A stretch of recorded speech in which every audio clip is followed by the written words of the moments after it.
بسم اللہ الرحمن الرحیم اللہم صلی علی سیدنا محمد وعلی آلہ واصحابہ وبارک وسلم۔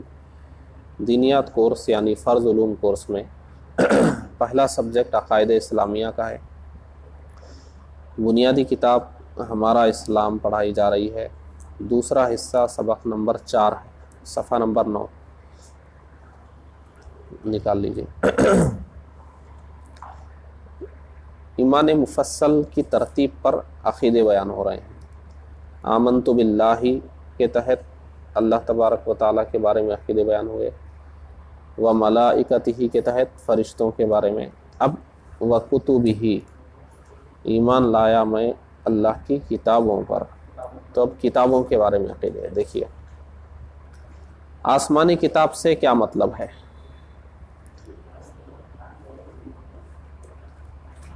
آسمانی کتاب سے کیا مراد ہے، کیا مطلب ہے؟ سوال تو چھوٹا ہے، لیکن اگر جواب نہ معلوم ہو تو اسی میں چکرا جائیں گے آپ، کیا بولنا ہے؟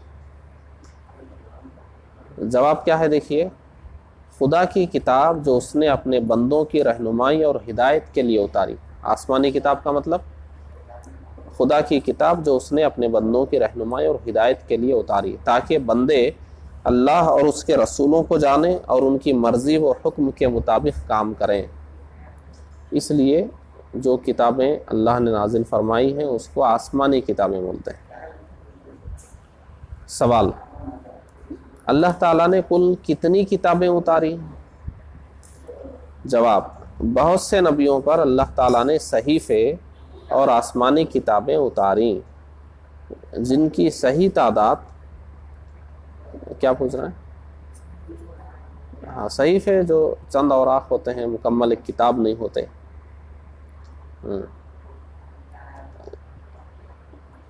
تو وہ کتاب سے نیچے کی چیز ہے، وہ چند اوراق ہوتے ہیں، آپ کے ہاتھ میں چند ورق ہوں تو صحیفہ ہے وہ، باضابطہ کتاب ہے۔ اچھا، جن کی صحیح تعداد، بہت سے نبیوں پر اللہ تعالیٰ نے صحیفے اور آسمانی کتابیں اتاری، جن کی صحیح تعداد اللہ تعالیٰ جانے اور اللہ کا رسول جانے صلی اللہ علیہ وسلم۔ البتہ ان میں سے 4 کتابیں بہت مشہور ہیں۔ نمبر 1 توریت، یہ حضرت موسیٰ علیہ السلام پر اتاری گئی۔ نمبر 2 زبور، یہ حضرت داؤد علیہ السلام پر نازل کی گئی۔ نمبر 3 انجیل، حضرت عیسیٰ علیہ السلام کو عطا ہوئی۔ اور نمبر 4 قرآن کریم، کہ سب سے افضل کتاب ہے، سب سے افضل رسول محبوب کبریا حضرت محمد مصطفیٰ صلی اللہ تعالیٰ علیہ وسلم کو عنایت فرمائی گئی۔ 4 ہو گئی نا، توریت، زبور، انجیل، قرآن مجید۔ سوال، کیا قرآن کریم کے سوا باقی کتابیں آج کل صحیح موجود ہیں؟ جواب، جی نہیں۔ آج روئے زمین پر قرآن کریم کے سوا صحیح توریت، صحیح انجیل اور صحیح زبور کہیں نہیں پائی جاتی۔ عیسائی، یہودی اور اگلی امت کے شریروں نے اپنی خواہش کے مطابق انہیں گھٹا بڑھا دیا، تو وہ جیسی اتری تھیں ویسی ان کے ہاتھوں میں باقی نہ رہی۔ وہ جس نبی پر کتاب نازل ہوئی تھی، ان کے دنیا سے پردہ فرمانے کے بعد میں قوم میں جیسے جیسے بگاڑ آتا گیا، آہستہ آہستہ قوم کے لوگوں نے اس میں اپنی خواہش کے مطابق کمی بیشی شروع کر دی۔ کہیں کوئی حکم سخت لگا، انہوں نے اس کو مٹا دیا، اور جو ہم کر رہے ہیں اس کے لیے کہیں کچھ نہیں ملا تو بڑھا لیے اس کے مطابق۔ تو اس طرح انہوں نے گھاٹا بڑھا لیا، اور ان کی حفاظت کا ذمہ بھی اللہ نے نہیں لیا تھا، کیونکہ انبیاء آ رہے تھے، ایک کتاب میں تبدیلی ہو گئی اور لوگ بگڑ گئے، پھر دوسرے نبی آ گئے، دوسری کتاب آ گئی۔ لیکن اب آخری نبی جب آ چکے اور آخری کتاب آ چکی، تو اب یہ آخری کتاب محفوظ نہیں رہے گی، تو پھر تو کوئی نبی آنے والے ہیں، نہ کتاب آنے والی ہے، تو دنیا کو ہدایت کے لیے کیا رہ جائے گا؟ تو اللہ نے اس کتاب کو محفوظ فرما دیا، کیونکہ اسلام قیامت تک کے لیے ہے، نبی کی نبوت اور رسالت قیامت تک کے لیے ہے، تو کتاب بھی جیسے نازل ہوئی تھی ویسے قیامت تک رہے، تاکہ لوگوں کو اس سے رہنمائی ملے۔ تو اللہ نے اس کی حفاظت کا ذمہ لے لیا، اور اس میں کوئی تبدیلی نہیں ہو سکتی۔ تو وہی کریں، دیکھیے عیسائی، یہودی اور اگلی امت کے شریروں نے اپنی خواہش کے مطابق انہیں گھٹا بڑھا دیا تو جیسی اتری تھی ویسی ان کے ہاتھوں میں باقی نہ رہیں، اور ان کی قوموں میں اس کے حافظ بھی نہیں ہوتے تھے کہ پکڑ سکیں کہاں بڑھا لیے کہاں گھٹا لیے، نبی کو یاد ہوتی تھی بس۔ قرآن مجید کے حفاظ ہیں، کہیں گھٹا دیں گے حفاظ بول دیں گے یہاں پہ ایک آیت تھی کہاں چلے گئی، ایک بڑھا دیں گے تو یہ نہیں تھی کہاں سے آ گئی، کیسے بڑھائیں گے کیسے گھٹائیں گے۔ امت میں بے شمار حفاظ ہر دور میں رہ رہے ہیں، اور ادھر ان کتابوں کے نہیں تھے، کس کو پتہ چلے گا، تو پتہ نہیں چلتا تھا۔ تو اللہ کا نظام ایسا ہی تھا کہ پہلے کی کتابیں کی حفاظت کا ذمہ اللہ نے نہیں لیا، اس کتاب کا ذمہ اللہ نے لیا، اور اس کا ذریعہ اللہ تبارک و تعالیٰ نے اسی امت کے افراد کو بنایا اور ان کو توفیق بخشی اس کی حفاظت کے اسباب اختیار کرنے کی۔ دیکھیے سوال، موجودہ توریت و انجیل کو کس طرح مانا جائے، ان کو مانے یا نہ مانے کیا کریں؟ اب یہی بحث ہوگی نا، اب ہم اللہ کی تمام کتابوں پہ ایمان لانا ضروری ہے، تو اب یہ تورات و انجیل جو اب موجود ہیں، اب ہمارے سامنے کوئی انجیل لا کے رکھا یہ انجیل ہے، تو اب انجیل پہ تو ایمان ہے نا ہمارا، تو اب اس کتاب کو ماننا یا نہیں ماننا؟ ہمارا ایمان اللہ نے جو کتاب نازل کی تھی اس پر ہے، لوگوں کی بڑھائی ہوئی باتوں پہ نہیں ہے، اور جو موجودہ ہے اس میں بڑھائی ہوئی باتیں بھی ہے۔ تو کیا ہے، دیکھیے اب کیا کرنا ہوگا، موجودہ توریت و انجیل کو کس طرح مانا جائے تو اب ماننے کا طریقہ کیا ہوگا؟ دیکھیے جب کوئی بات، اولاً تو ہم یہ کہیں گے کہ اللہ نے جو توریت نازل فرمائی، جو انجیل نازل فرمائی، اس نازل کی ہوئی کتاب پر ہمارا ایمان ہے، یہ ہم کہہ دیں گے۔ اب انجیل کے حوالے سے کوئی بات ہمارے سامنے آ رہی، تو اب دیکھیے جب کوئی بات ان کتابوں کی ہمارے سامنے پیش ہو کہ ایسا انجیل میں ہے، ایسا توریت میں ہے، اور اگر ہماری کتاب ہمارے سامنے پیش ہو کوئی بات، اگر وہ قرآن کریم کے مطابق ہے ہم اس کی تصدیق کریں گے، قرآن کریم کے مطابق ہے ہم اس کی تصدیق کریں گے اور مان لیں گے، اور اگر ہماری کتاب کے خلاف ہے تو ہم یقین جانیں گے کہ یہ ان شریروں کی تحریف ہے کہ انہوں نے کچھ کا کچھ کر دیا۔ قرآن کے مطابق ہے مان لیں گے، قرآن کے خلاف ہے تو یہ یقین کریں گے کہ یہ لوگوں نے جو بدل لیا نا وہی ہے، اسی کا حصہ ہے، اللہ کا نازل کیا ہوا نہیں ہے۔ اب ہم کو معلوم ہی نہیں ہو رہا ہے کہ قرآن کے موافق ہے یا مخالف ہے، ہم کو نہیں معلوم۔ اگر موافق مخالف ہونا کچھ معلوم نہ ہو تو کیا حکم ہے، کیا کریں گے؟ جواب، ایسی صورت میں ہمیں حکم ہے کہ ہم نہ اس کی تصدیق کریں نہ انکار، بلکہ یوں کہیں آمنت باللہ و ملائکتہ و کتبہ و رسلہ، اللہ اور اس کے فرشتوں اور اس کی کتابوں پر ہمارا ایمان ہے۔ اب وہ جو پیش کیا نا، اگر وہ اللہ کی کتاب جو نازل ہوئی اسی کا حصہ ہوگا تو ہماری بات کے ایمان میں وہ بھی آ گیا، نہیں ہوگا تو نہیں آئے گا، ہو گیا نا۔ تو جو بات ہمارے سامنے آئی ہے موافق مخالف معلوم نہیں ہو رہی ہے تو ہم کیا کہیں گے؟ اللہ نے جو انجیل نازل کی اس پر ہمارا ایمان ہے۔ یہ اگر اسی کا حصہ ہوگا تو اس پر بھی ایمان ہو گیا، اقرار ہو گیا نا، اس پہ ایمان کا بھی نہیں ہوگا تو خارج ہو جائے، یہ طریقہ ہے۔ تو کوئی ہمارے سامنے انجیل کی بات پیش کرے اور ہم کو پتہ نہ چل رہا ہو کہ اسلام کے مطابق ہے یا قرآن کے مطابق ہے یا خلاف ہے، تو ہم یہ کہہ دیں گے آمنت باللہ و یعنی اللہ کی کتابوں پر میرا ایمان ہے، بس اس کے تعلق سے ہم کچھ نہیں کہیں گے۔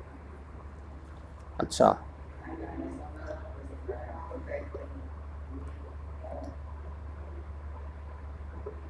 سوال، اب کمی بیشی کی بات ہو رہی نا، تورات میں کچھ گھٹا بڑھا لیا گیا، تو اب سوال پیدا ہوگا ایک ابتدائی تعلیم پڑھنے والے کے ذہن میں، کیا قرآن شریف میں کمی بیشی ہو سکتی ہے؟ جواب، نہیں ہو سکتی، چونکہ یہ دین ہمیشہ باقی رہنے والا ہے، لہٰذا قرآن شریف کی حفاظت اللہ عز و جل نے اپنے ذمے رکھی ہے، اس لیے اس میں کسی حرف یا نقطے کی بھی کمی بیشی نہیں ہو سکتی، نہ کوئی اپنی خواہش سے اس میں گھٹا بڑھا سکتا ہے، اگرچہ تمام دنیا اس کے بدلنے پر جمع ہو جائے تو بھی اس کو کوئی بدل نہیں سکتا۔ سوال، جس کا یہ عقیدہ ہو کہ قرآن کریم میں کمی بیشی جائز ہے وہ کون ہے؟ جواب، جو یہ کہے کہ قرآن شریف کا ایک حرف بھی کسی نے کم کر دیا یا بڑھا دیا یا بدل دیا وہ قطعاً کافر اور دائرہ اسلام سے خارج ہے۔ ابھی ہمارے سامنے جو قرآن ہے وہ وہی کتاب ہے جو اللہ نے ہمارے نبی پر نازل کی، وہ وہی ہے جو نبی نے لکھوائی، وہ وہی ہے جو نبی کی لکھائی ہوئی کتاب کو ہی خلفائے راشدین نے جمع فرمایا اور پوری امت کے سامنے پیش کیا۔ اب اس کے بارے میں کوئی کہتا ہے کہ اس میں سے یہ آیت قرآن کی نہیں ہے تو قرآن کا ہی انکار کر رہا ہے، کیونکہ یہ ثابت ہے کہ جتنی آیتیں ہیں وہ سب قرآن کی ہیں، یہ ثابت ہے۔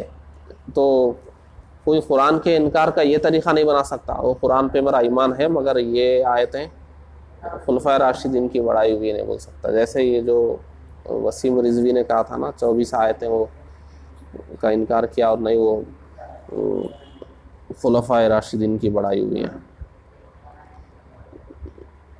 تو اسلام سے خارج ہو جائیں گے، کیونکہ خلفائے راشدین نے اپنی طرف سے کچھ جمع نہیں کیا ہے۔ حضور نے جو لکھوا دیا تھا اور صحابہ کے سینوں میں محفوظ تھا اسی کو لکھا گیا ہے۔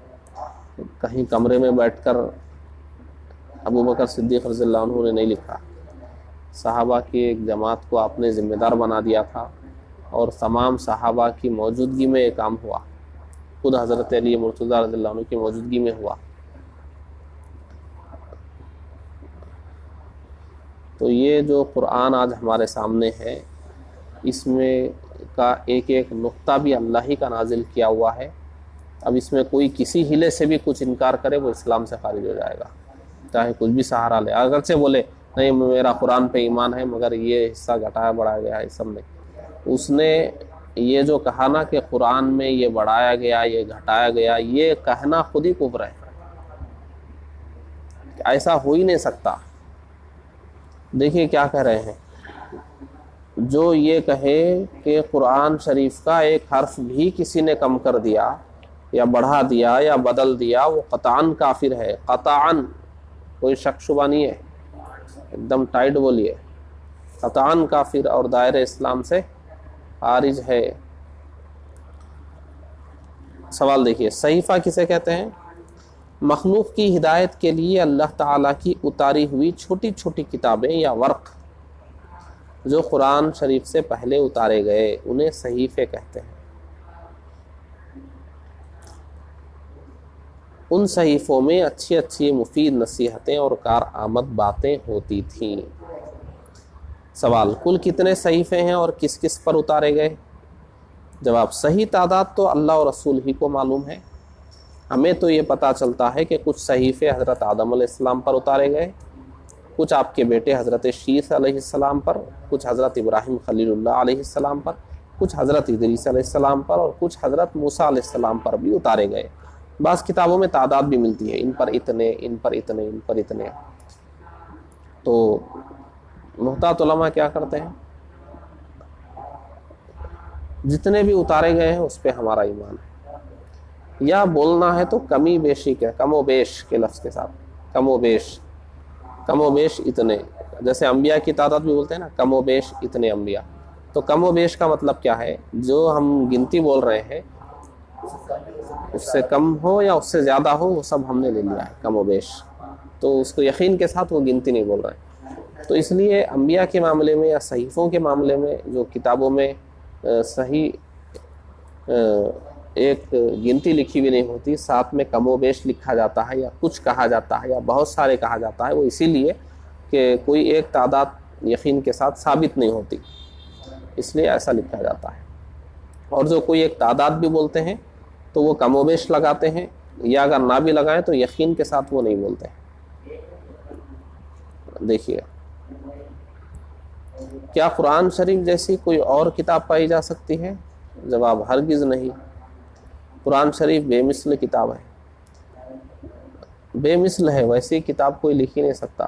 آج کا زمانہ تو چھوڑ دیجئے، جس زمانے میں نازل ہوا اس وقت کے لوگ عربی زبان بہترین جاننے والے تھے، حضور کے زمانے کے جو کفار اور مشرکین تھے وہ عربی کے اعلیٰ معیار پر تھے. ویسی عربی تو آج کے لوگ نہیں جانتے، ان کا سوا حصہ بھی نہیں ہے آج کل کے عرب.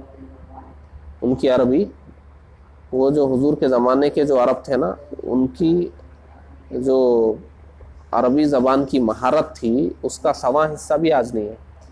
وہ لوگ نہیں بنا سکے تو اب کون بنا سکے گا؟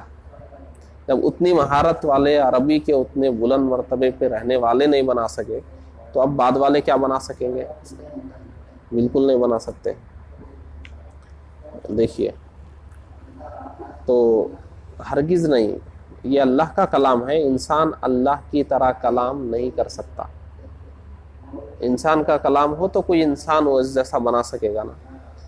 وہ انسان کا کلام ہے ہی نہیں، وہ اللہ کا کلام ہے. بلکہ حدیث شریف میں بھی جو امت کے